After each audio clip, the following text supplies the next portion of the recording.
ಮತ್ತು ಇಂಗ್ಲೆಂಡ್ ನಡುವಿನ ಮೂರನೇ ಟೆಸ್ಟ್ ಪಂದ್ಯ ಕ್ರಿಕೆಟ್ ಕಾಶಿ ಲಾರ್ಡ್ಸ್ ಮೈದಾನದಲ್ಲಿ ನಡೀತಾ ಇದೆ.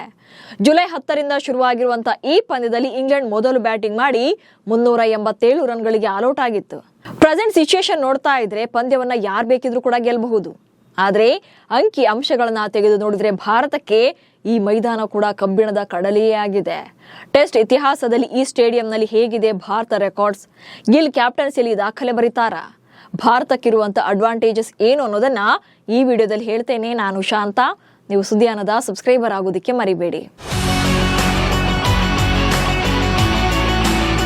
ಕ್ರಿಕೆಟ್ ಕಾಶಿ ಲಾರ್ಡ್ಸ್ ಮೈದಾನದಲ್ಲಿ ನಡೀತಾ ಇರುವಂತಹ ಮೂರನೇ ಪಂದ್ಯ ಉಭಯ ತಂಡಗಳ ಪಾಲಿಗೆ ತುಂಬಾನೇ ಮಹತ್ವದ್ದು.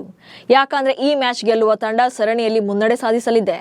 ಈಗಾಗಲೇ ಹಿಡಿಂಗ್ಲಿ ಮೈದಾನದಲ್ಲಿ ನಡೆದ ಮೊದಲ ಟೆಸ್ಟ್ ಪಂದ್ಯದಲ್ಲಿ ಆತಿಥೇಯ ಇಂಗ್ಲೆಂಡ್ ತಂಡ 5 ವಿಕೆಟ್ಗಳ ಭರ್ಜರಿ ಗೆಲುವನ್ನ ತನ್ನದಾಗಿಸಿಕೊಂಡಿತ್ತು. ಇನ್ನು ಎಜ್ಬಾಸ್ಟನ್ ಸ್ಟೇಡಿಯಂನಲ್ಲಿ ನಡೆದ ಎರಡನೇ ಪಂದ್ಯದಲ್ಲಿ ಆಂಗ್ಲರನ್ನ 336 ರನ್ಗಳಿಂದ ಸೋಲಿಸಿ ಟೀಂ ಇಂಡಿಯಾ ಆಟಗಾರರು ಹೊಸ ಇತಿಹಾಸ ಬರೆದಿದ್ರು. ಸರಣಿ ಸಮಬಲ ಆಗಿದ್ದು ಮೂರನೇ ಪಂದ್ಯದ ರಿಸಲ್ಟ್ ಮೋಸ್ಟ್ ಇಂಪಾರ್ಟೆಂಟ್ ಆಗುತ್ತೆ. ಈಗಾಗಲೇ ಮೊದಲ ಇನ್ನಿಂಗ್ಸ್ ನಲ್ಲಿ ಬ್ಯಾಟ್ ಬೀಸಿದ್ದ ಆಂಗ್ಲ ಪಡೆ 387 ರನ್ಗಳಿಗೆ ಆಲ್ಔಟ್ ಆಗಿತ್ತು. ಈ ಗುರಿ ಬೆನ್ನಟ್ಟಿದ ಟೀಂ ಇಂಡಿಯಾ ಪರ ಕೆಎಲ್ ರಾಹುಲ್ ಮತ್ತು ರಿಷಬ್ ಪಂತ್ ಅದ್ಭುತವಾದ ಜೊತೆಯಾಟದಿಂದ ಭಾರತ ಕೂಡ ಒಳ್ಳೆ ಸ್ಕೋರ್ ಮಾಡಿತ್ತು. ಅದರಲ್ಲೂ ಲೆಫ್ಟ್ ಹ್ಯಾಂಡ್ ಇಂಜುರಿಯಲ್ಲೂ ಕೂಡ ರಿಷಬ್ ಪಂತ್ ಬ್ಯಾಟಿಂಗ್ ಕಂಟಿನ್ಯೂ ಮಾಡಿದ್ದು ವಿಶೇಷವಾಗಿತ್ತು. ಲಾರ್ಡ್ಸ್ ಮೈದಾನದಲ್ಲಿ ಭಾರತ ಗೆದ್ದಿರೋದೇ 3 ಬಾರಿ. ಇನ್ನು ಲಾರ್ಡ್ಸ್ ಮೈದಾನದಲ್ಲಿ ಪಂದ್ಯ ನಡೀತಾ ಇರೋದ್ರಿಂದ ಇಂಗ್ಲೆಂಡ್ ತಂಡವೇ ಗೆಲ್ಲುವಂತ ಫೇವರೇಟ್ ಟೀಮ್ ಎನಿಸಿಕೊಳ್ತಾ ಇದೆ. ಯಾಕಂದ್ರೆ ಈ ಮೈದಾನದಲ್ಲಿ ಟೀಂ ಇಂಡಿಯಾ ಗೆದ್ದಿರೋದು ಕೇವಲ 3 ಬಾರಿ ಮಾತ್ರ. 1937ರಿಂದ ಟೀಂ ಇಂಡಿಯಾ ಲಾರ್ಡ್ಸ್ ಮೈದಾನದಲ್ಲಿ ಟೆಸ್ಟ್ ಪಂದ್ಯವನ್ನು ಆಡ್ತಾ ಇದೆ. ಅಂದಿನಿಂದ ಇಂದಿನವರೆಗೆ 3 ಸಲ ಮಾತ್ರವೇ ಈ ಮೈದಾನದಲ್ಲಿ ಗೆಲ್ಲೋಕೆ ಸಾಧ್ಯವಾಗಿದೆ. ಲಾರ್ಡ್ಸ್ ಮೈದಾನದಲ್ಲಿ ಟೀಂ ಇಂಡಿಯಾ ಈವರೆಗೆ 19 ಪಂದ್ಯಗಳನ್ನಾಡಿದೆ. ಈ ವೇಳೆ 3 ಪಂದ್ಯಗಳನ್ನು ಗೆದ್ದಿದ್ರೆ 4 ಮ್ಯಾಚ್ಗಳಲ್ಲಿ ಡ್ರಾನಲ್ಲಿ ಕೊನೆಗೊಳಿಸಿದೆ. ಇನ್ನುಳಿದಂತ 12 ಪಂದ್ಯಗಳಲ್ಲೂ ಕೂಡ ಇಂಗ್ಲೆಂಡ್ ತಂಡವೇ ಗೆದ್ದು ಬೇಗಿದೆ. ಬಟ್ ಇಂಟ್ರೆಸ್ಟಿಂಗ್ ಅಂದ್ರೆ ಲಾರ್ಡ್ಸ್ ಮೈದಾನದಲ್ಲಿ ಆಡಿದಂತ ಕೊನೆಯ 3 ಪಂದ್ಯಗಳಲ್ಲಿ ಟೀಂ ಇಂಡಿಯಾ 2 ಸಲ ಗೆಲುವನ್ನು ದಾಖಲು ಮಾಡಿದೆ. ಹೀಗಾಗಿ ಈ ಸಲವೂ ಭಾರತವೇ ಮೈಲುಗೈ ಸಾಧಿಸುವಂತ ವಿಶ್ವಾಸದಲ್ಲಿದೆ.